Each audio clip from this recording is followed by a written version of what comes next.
Hello everyone, welcome to this new channel where we focus a lot about entertainment. On this channel, it's not clear what I want to do yet, but I am thinking about uploading gaming clips, gameplay videos, animations, and some time-lapse drone videos. I have no clue. This thing is all about entertainment. But today we'll be discussing a topic that I like the most, and it is why I believe Gay America should be canon. And to top that all off, this channel will also include videos like this where I discuss fandoms I love. So think about fandoms like Star Wars, Halos, maybe a little bit of Transformers, and maybe more. Anything that pique my fancy, I'll talk about it. Alright, let's get into the video. So we're gonna be discussing why I believe that Galen Merrick should be canon. And this topic goes around a lot where people want Galen Merrick to be canon, but who doesn't want him to be canon? Who doesn't love this guy? But anyways, I want to talk about the reason why people don't believe he should be canon, and that is how OP he is.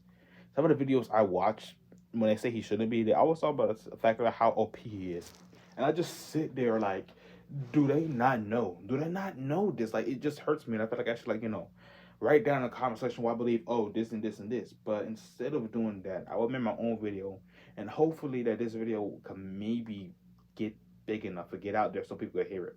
But I do not believe that Galen Merritt is that OP. And hear me out. So we are playing a video game, and in most parts, video games are not really that entirely based off reality. Take Call of Duty for example. You get hit with so many bullets, and all you gotta do is just go behind cover, take a little breather, get back up, and start back shooting. Theoretically, and not theoretically, I mean like real world facts. If you get hit that many times with a bullet, you should be dead. There's no hiding behind something and waiting for you to feel better before shooting. Well, should like nothing happen. Like, take Halo for instance. Although it isn't really book accurate, which it's really not, but you're getting hit with these plasma projectiles and you're fine. You're getting hit with all these things and you're fine. Now, yeah, in the plasma, like in what plasma in the game, I like in the books, it shreds through flesh. And Master Chief did hold a plasma pistol straight up to a jackal's neck and shoot him, and it did decapitate the jackal. And the plasmas do burn straight through the humans' bodies and also burn straight through the shielding and stuff for the Spartans. And turns out they don't even have to be when you play the game and every time you shoot you got a percentage of 100. Turns out in the actual book that the guns could go days without recharging. If you're hearing that noises, I have some parakeets who think it is a perfect time to start chirping because I am talking, but I am not talking to them. So I apologize for the noise. Hopefully it doesn't distract from this video. But anyways, let's get back to the topic. So anyways, like you can't consider gameplay sometimes for things like that. Like yeah, someone to use versus matches and you want to use the gameplay feats, then yeah, that's fine. But when it comes down to considering where a person should be canon, I don't think you should use the gameplay feats to say that he's OP. Because like let's put down two of the main reasons I think people say that he's OP. Number one, he pulled a Star Destroyer out of the sky, but in actuality he didn't. He was trying to move it and slow it down, and he failed at that too. Cause like in the game, it was coming mighty close to him, so he had to run and turn. He was trying to divert it and keep it from going closer, and when he failed at that, so that was a failure in its own. And like playing it, and every time I played, all he's doing is like just moving around. Like you gotta keep moving the little joysticks, like just gotta keep moving around, and then just reel it down the moment you get into the perfect position. It was taking it took a while. Like the way he was just pulling down. Like if you play the game and I know I said don't use gameplay, but the motion he got, how he just holding his hands together, and how he was just slowly moving down. Like I can't count the amount of times I'm telling him hurry up, hurry up, hurry up, hurry up. Well, I see like a horde of Starkiller TIE fighters coming. I'm like, are those TIE fighters getting closer to me? So oh yeah, they are. But and then you just see him straining to try to pull it down the Star Destroyer. So like in the game, it's showing you that yeah, this is taking a while. Hey, you don't even really pull it that close. I mean, the cutscene take over so that you pull it close to the ground, and taking away from the video game itself. Think about the book. In the book, everything is explained a lot more better because usually novels explain a lot more than what video games can. And a novel, like I was saying, he was trying to slow it down, try to redirect it. He wasn't really pulling out of the sky. Heck, in the DS version, and yes, I own the DS version. It was a lot more different from the console and stuff like that. I mean, it wasn't even the same.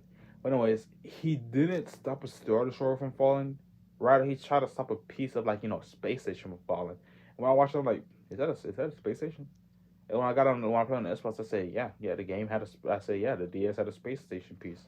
But like either way, he wasn't really trying to stop. He wasn't really trying to pull it out of the sky. He was trying to stop it. Like, don't forget, the Star Destroyer wasn't like staying like up in the air. It was gradually falling to the ground. It was still able to shoot.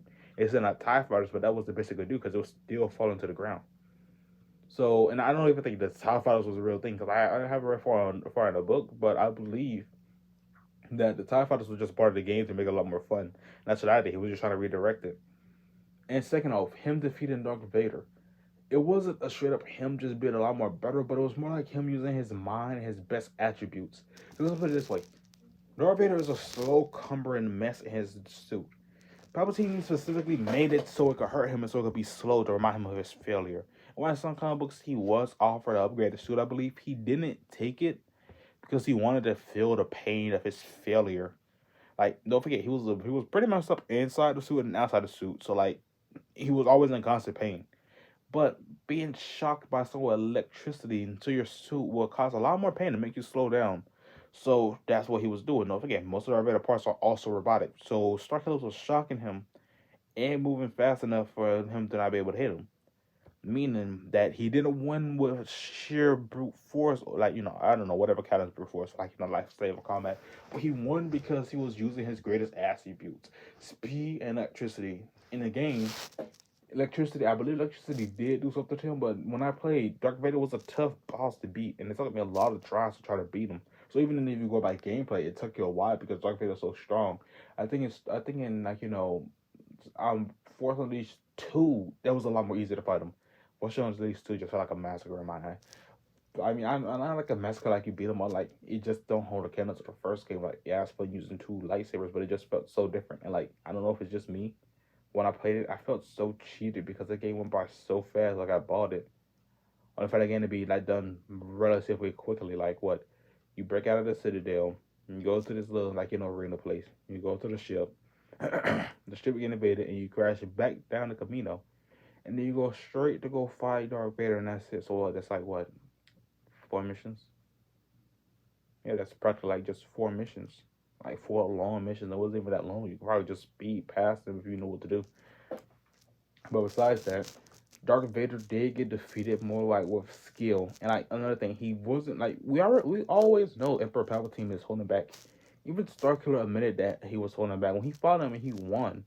And they told him do not fight him. He clearly told him that the Emperor is holding back. Do not let his old side deceive you because they believed that he was acting so weak, innocent. And when he said it, we see how he smiled. He turned this like shocked Rams Dakota.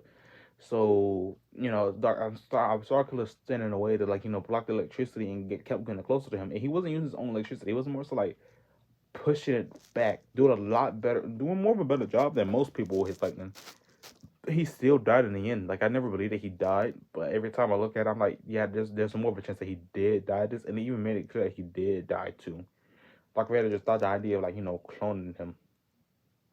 And like I always tell the kid that maybe he was the original one, even while playing a clone, like even like playing Force Unleashed 2, but it was very obvious that he was a clone because like we see all these other cloning things. So like, why would he have the original one? Try to re-brainwash him when he got all these clones lying around, and like the clone knew. Like, I want to say maybe the clone was the closest to the original.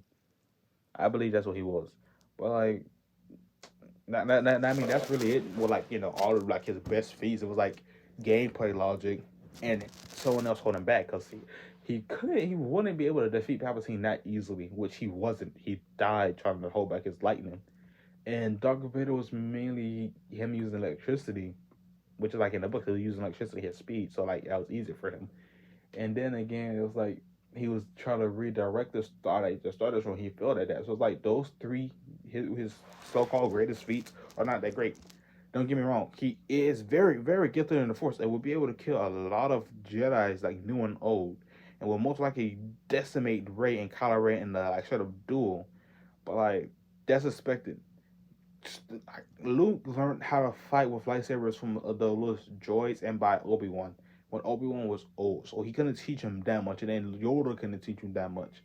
So that's why in the new form of lightsabers in the new movie, like every time people complain about it, and I'll be like, here's another thing. Every time when I watch the new movies or watch the lightsaber battles, people always complain about it not being as good as the prequels.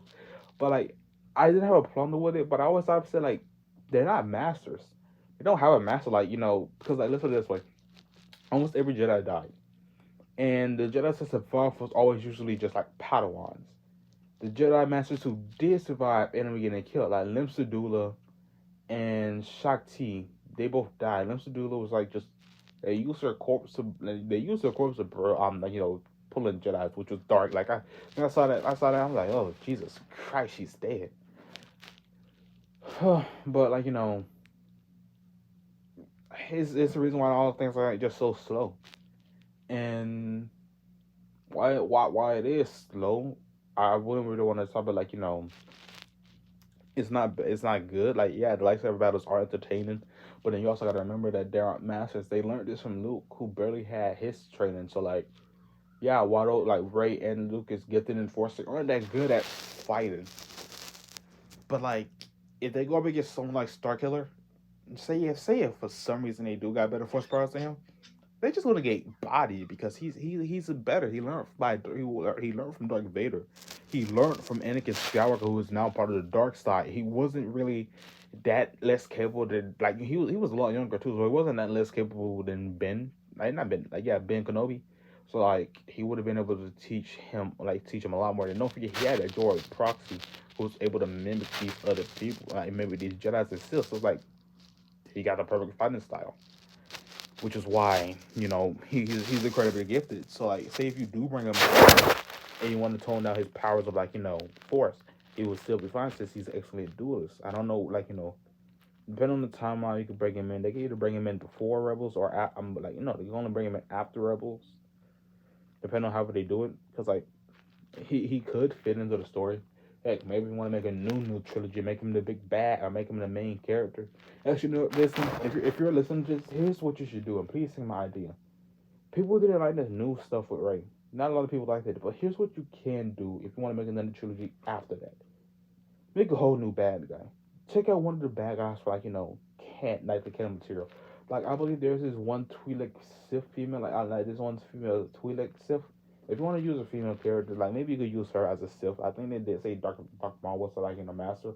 Or bring her in, have her have not that big of an army, but still a big enough army, and just introduce Starkiller. Like, have him be the main, have him be bad at first and go to good. Like, maybe his whole arc in the game, the first game, but like, instead of Darth Vader being his master, it's her or something like that. Or bring him in the TV show or stuff like that. Like, just bring in Starkiller and don't change that much up about him, because everyone loved this character.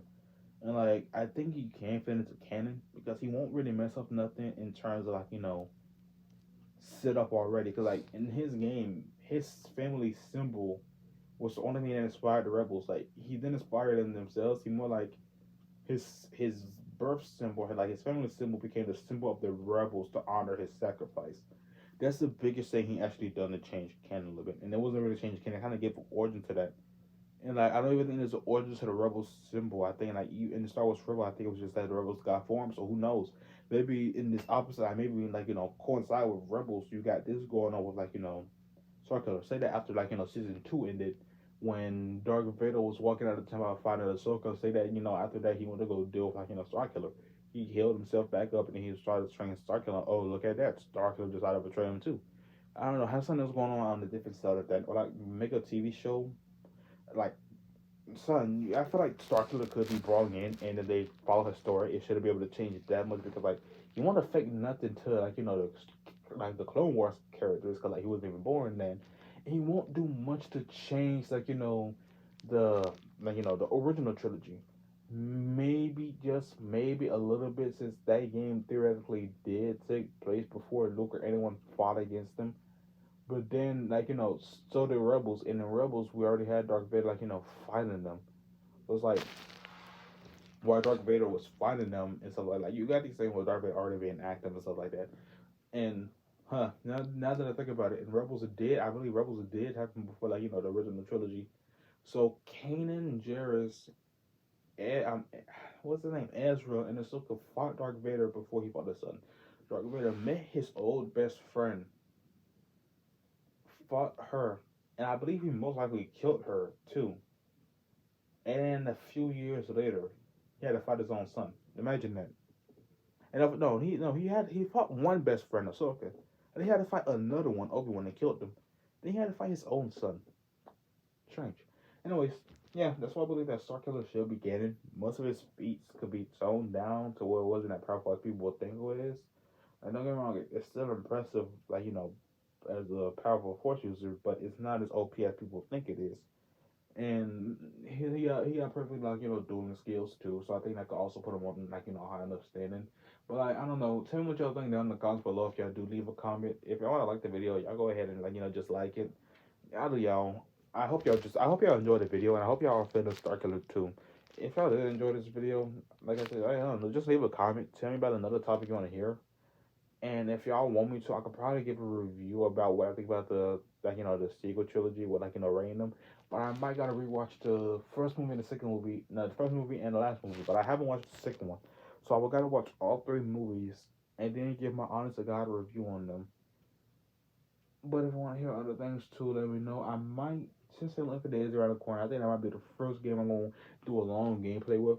I'll be able to do little clips I got of, like, my Halo clips too. I just take them with Xbox clip, like, the little clip thing you can do with Xbox. So that's why I don't really got no voices on my camera.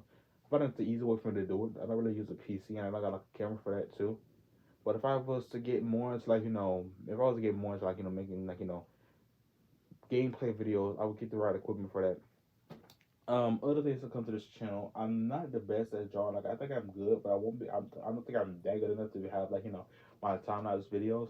But I will maybe try to do some time lapse drawings and, like, talk about all these series I make, because I do want to be a web to creator too, make my own comic books. But, like, I don't know. I'm going off on a tangent. Anyways, I hope y'all enjoy. I hope y'all have a spectacular weekend, a spectacular day, and I hope y'all love my entertainment. See y'all next time.